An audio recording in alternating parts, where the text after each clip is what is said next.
Welcome back to Absolute Joy. I'm Michael Joy, and we are telling long, short stories about my survival of art school and all the things around art school. In one lunch period, I put together my performance, and it ended up where I was shooting earplugs out of my nose and being fed bananas while standing on my head. It's just truly embarrassing, and oh God, it's on videotape somewhere. All right, I'll tell you the story. I'm gonna have to close my eyes when I tell you, but I'll tell you the story.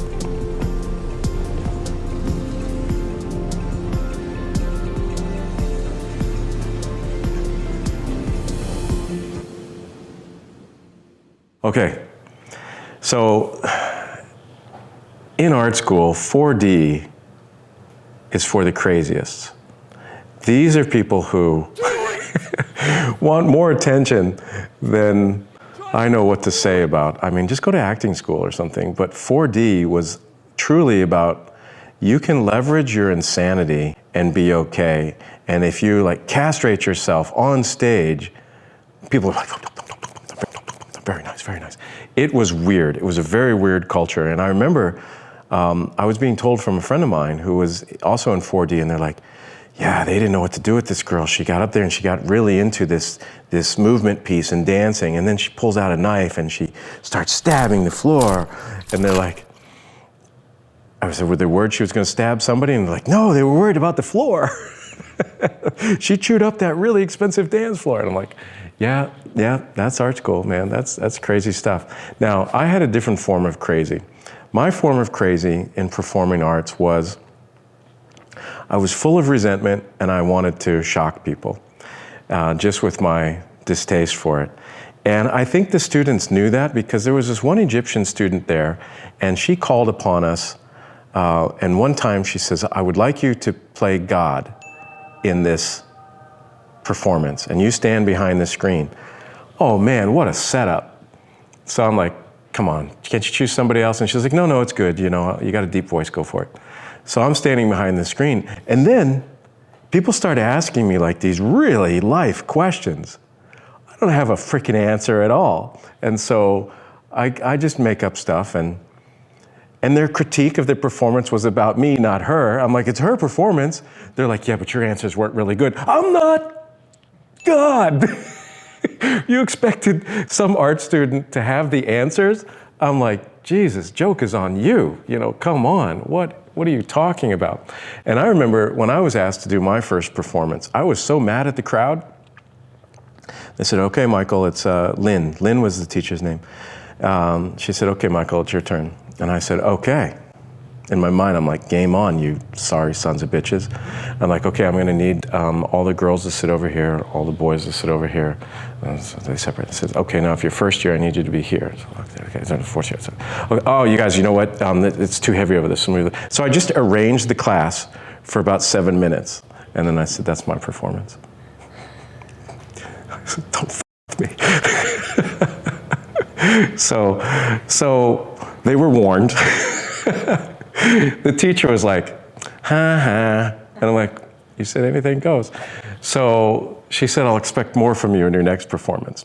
So we go through the class, and they have all these exercises, and it got to the point where I was supposed to give my final performance, like the final exam. And I had not come up with anything at all. So I had a very long lunch hour, and I said, can I be the last one to go? And they said yes. So I ran around the school really fast to pick up some things. I found a partially built wooden bird feeder in the woodshop class. There was craft paper, you know, the rolls of brown paper in the classroom. My friend had her sack lunch. I went to the woodshop. They also had earplugs. I went across the street to the cultural center, which at the time you could check out records, literal records. And so I got a record on Japanese Kyoto music, I don't know. You know, that sort of stuff. And so what I started to do was I had my friend help me make a paper kimono. And so in the back during the class, I was cutting out a pattern. So I made these brown paper pants with these paper boots with these long points and a vest, and just stapled it together. And so I was wearing this paper outfit. And people saw me making this thing, and they're like, oh, Jesus. And I stayed on. I didn't know what I was going to do. And then so my turn came, and then I started doing this dance, very, martial arty, and they thought that was the performance, that I made the costume, and I went and got the record, and I said, oh no, it's not done yet. And so I very ceremoniously went over, and I got the bird feeder, and I put it here. And then I had the earplugs, and I put them here. And then I got on my head against the wall, and I grabbed the earplugs, and I put them in my nose, and I shot them over my head towards the bird feeder. Now, I missed with the first one, but I just picked up the other one. I'm like, you get the point, and I tossed it, and it made it in the bird feeder. And I'd given my friend a cue, and I said, if I get it in the bird feeder, well, here's what you do. So then I holler, service me. She came over, and she peeled the banana, and she jammed it in my mouth and broke it off. But when I tried to swallow the banana upside down, I was having trouble. And so anyways, I don't remember how the performance finished, because I was cracking up.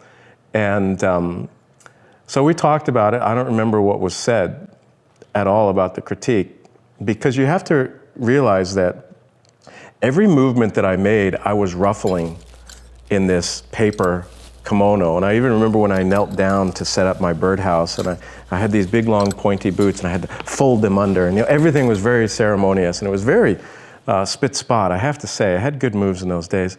And can't remember anything about the class other than I ran into Lynn, the performance art teacher, years later.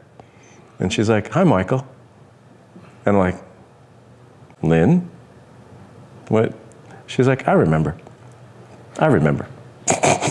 She said, you can't forget that. And so I'm like, oh, that's good.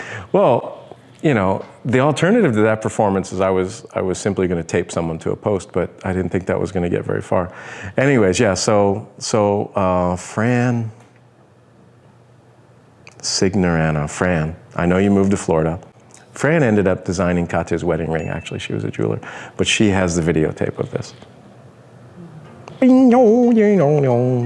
Yeah, so that was it. That's his art school. So I decided, when in crazy, be crazy.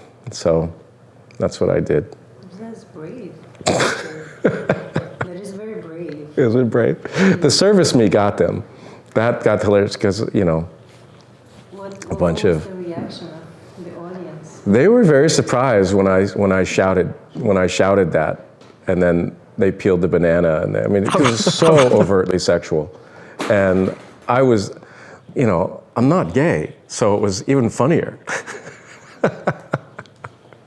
I'm like, well, if she hadn't had a banana, it would have been something else. So, yeah, I remembered with a twinkle in my eye, performance class. But I just wanted to get out of that class as fast as possible. So, moral of the story, when somebody films you doing something crazy, acquire the tape as fast as possible so that it may be controlled under your own pretenses. Art students especially. No nude photo shoots unless you own the negatives.